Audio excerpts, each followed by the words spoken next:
नमस्ते प्यारे बच्चों, कैसे हैं आप सभी।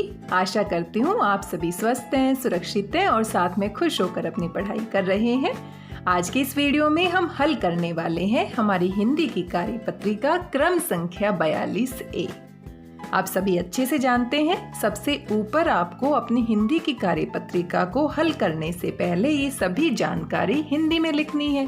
सबसे ऊपर आप क्या लिखेंगे? हिंदी कार्यपत्रिका। इसी के साथ आप लिखेंगे क्रम संख्या 42A। दिनांक आपका है 9 अगस्त 2021।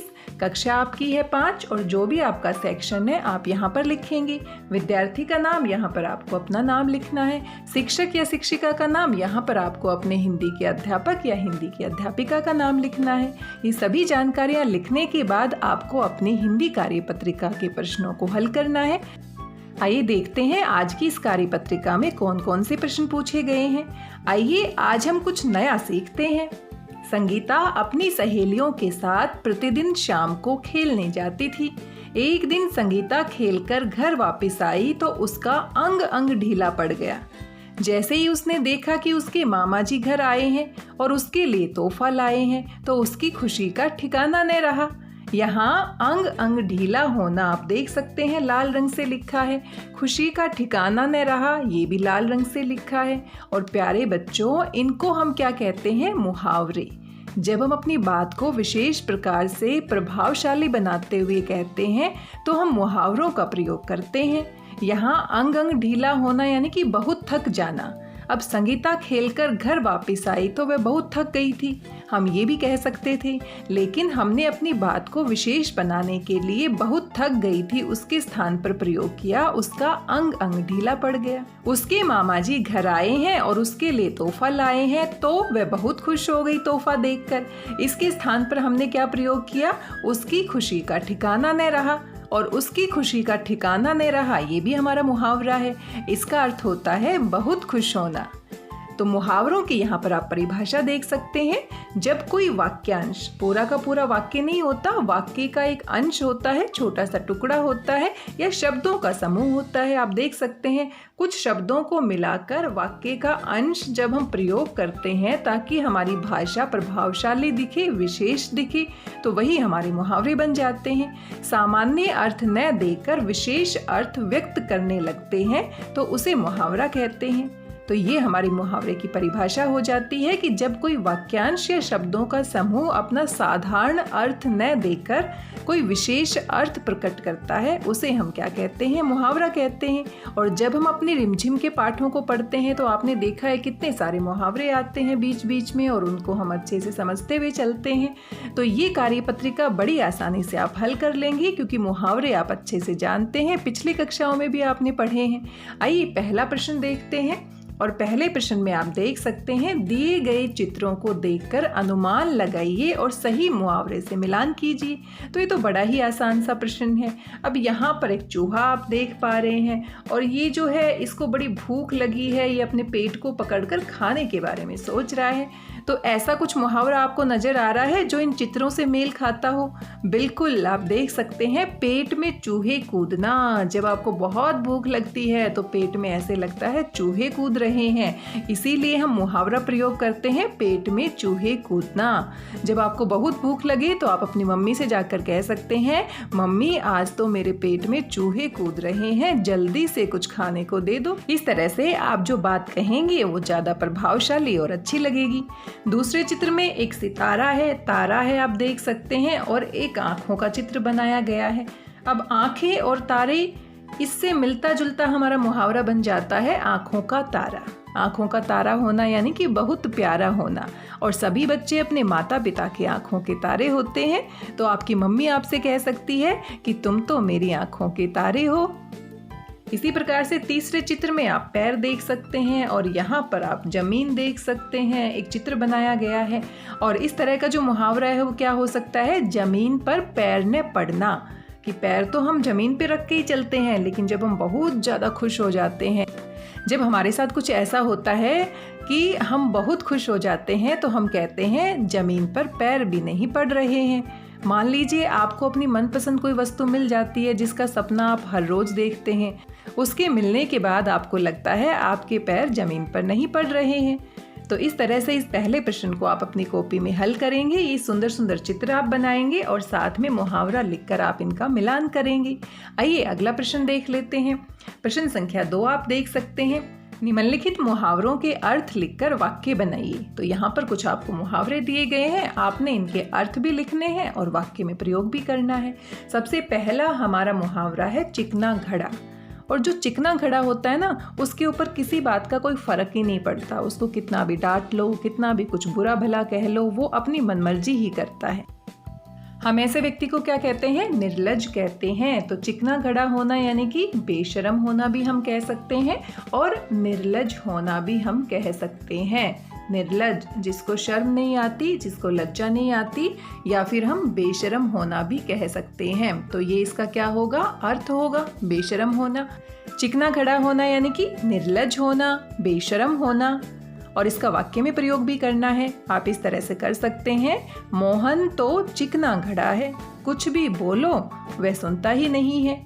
दूसरा मुहावरा है आंखें खुलना, यानी होश आना या सचेत होना।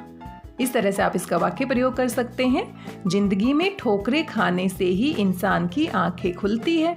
जब हमारे साथ कुछ गलत होता है तभी हमें समझ में आता है कि ये काम हमें नहीं करना चाहिए, चाहे हमसे बड़े व्यक्ति कितना भी हमें क्यों ना समझाएं। तो इस तरीके से हम इसका वाक्य में प्रयोग कर सकते हैं। जिंदगी में ठोकरें खाने से ही इंसान की आंखें खुलती है, यानी इंसान को होश आता है, वो सचेत होता है। अगला मुहावरा है अंधे की लकड़ी। अंधे की लकड़ी यानी एकमात्र सहारा। जैसे अंधा व्यक्ति होता है और अंधे व्यक्ति को दिखाई नहीं देता तो लकड़ी के सहारे वो आगे चलता है। उसी प्रकार से इसका छिपा हुआ अर्थ क्या होता है? एकमात्र सहारा। किसी व्यक्ति के पास कोई एकमात्र सहारा होता है, उसके लिए हम प्रयोग करते हैं कि वह तो उसकी क्या है? अंधे की लकड़ी है, एकमात्र सहारा। जिसके पास कोई एकमात्र सहारा होता है उसी को हम क्या कहते हैं? अंधे की लकड़ी। और इसका वाक्य में प्रयोग भी करना है। तो आप कह सकते हैं श्रवण कुमार अपने माता पिता की अंधे की लकड़ी था। श्रवण कुमार के बारे में आप सभी जानते हैं, उनके माता पिता अंधे थे और वो उनको तीर्थ यात्रा पर लेके जाते हैं, उनकी मदद करते हैं। इसी प्रकार से आप किसी और प्रकार से भी वाक्य बना सकते हैं। राजू अपने माता पिता की अंधे की लकड़ी है। इस तरीके से आप इन सभी मुहावरों के अर्थ लिखेंगे और इनको वाक्य में प्रयोग भी करेंगे। इस तरह से आप इन सभी के अर्थ लिख सकते हैं यहाँ पर और वाक्य में आपने प्रयोग करके यहाँ पर दिखाना है। आइए अगला प्रश्न देख लेते हैं। और आप देख रहे हैं पिछली जितनी भी आपको कार्य पत्रिकाएं मिल रही हैं उसमें इसी तरह के प्रश्न पूछे जा रहे हैं। आओ बातचीत करें। इस बार भी आपको यहाँ पर एक चित्र दिया गया है, आप ध्यान से देख सकते हैं इस चित्र को। और चित्र में क्या हो रहा है उसको आपने ध्यान से समझना है और समझने के बाद अपनी कल्पना से इसके बारे में बातचीत लिखनी है। अब यहाँ पर आप देखते हैं तो यहाँ पर बहुत सारा पानी भरा हुआ है, आप देख सकते हैं। और ये जो घर है देखो आधे पानी में डूब चुके हैं, यानी कि बाढ़ आई हुई है यहाँ पर। और ये दो व्यक्ति आप देख सकते हैं कितने परेशान है, छत के ऊपर बैठे हुए हैं। और यहाँ पर मुझे लगता है एक आदमी है जो मदद के लिए बुला रहा है किसी को। तो ये बाढ़ का चित्र नजर आ रहा है। आप भी ध्यान से देखिए आप और क्या क्या देख पा रहे हैं। सभी लोग छतों पर बैठे हैं और पानी भरा हुआ है। तो बाढ़ में ऐसी स्थिति उत्पन्न होती है, यानी कि ये बहुत परेशान है। और ये दोनों आपस में क्या बातचीत कर रहे होंगे, क्योंकि इनको अभी यहाँ से बाहर निकलना है, अपना जीवन बचाना है। तो किस तरह की बातचीत कर रहे होंगे आपने सोचना है और अपनी कॉपी में लिखना है। आप यहाँ पर देख सकते हैं। प्यारे बच्चों, साथ में दिए गए चित्र को ध्यान से देखिए। आपको क्या लगता है कि चित्र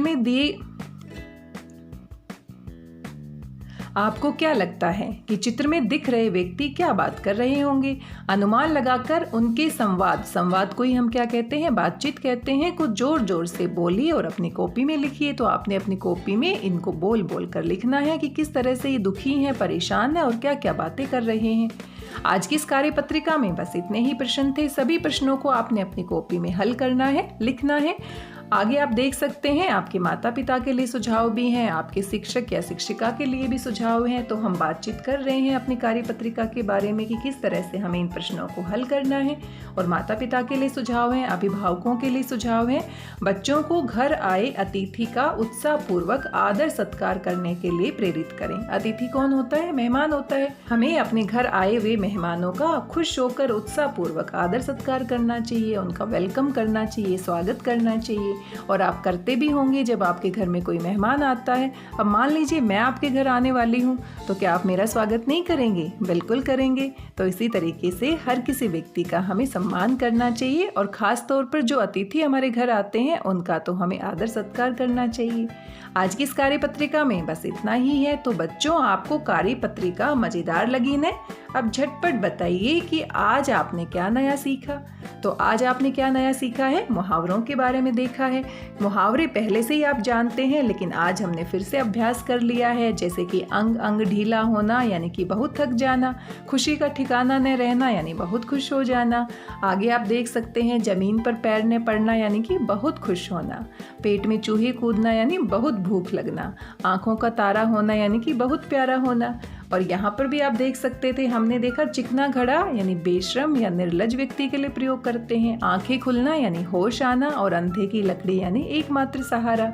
इस तरीके से आज की इस कार्यपत्रिका में हमने मुहावरों का अभ्यास किया है। पहले भी हम मुहावरे पढ़ चुके हैं, आज हमने दोबारा से इनको पढ़ लिया है ताकि हमारी पुनरावृत्ति हो जाए। और पाठ में आए हुए मुहावरों को भी आप देखकर, उनको समझकर, उनको वाक्य में प्रयोग करके लिख सकते हैं। जितने भी आप पाठ पढ़ते हैं कोई ना कोई मुहावरा आप जरूर देखते हैं। तो जब भी आप आगे से अपने पाठ पढ़ेंगे तो मुहावरों के बारे में देखते हुए और उनको समझते हुए चलेंगे। आज की इस वीडियो में बस इतना ही। आशा करती हूँ वीडियो आपको पसंद आया होगा। सभी प्रश्नों को आप समझकर अपनी कॉपी में हल करेंगे। वीडियो आपको कैसा लगा जरूर बताइएगा। मिलते हैं एक नए वीडियो में एक नई कार्यपत्रिका के साथ। तब तक स्वस्थ रहिए, व्यस्त रहिए, मस्त रहिए और खुश होकर पढ़ते रहिए। मेरी भाषा हिंदी भाषा परिवार के साथ जुड़ने के लिए आप सभी प्यारे बच्चों का धन्यवाद, बहुत बहुत धन्यवाद।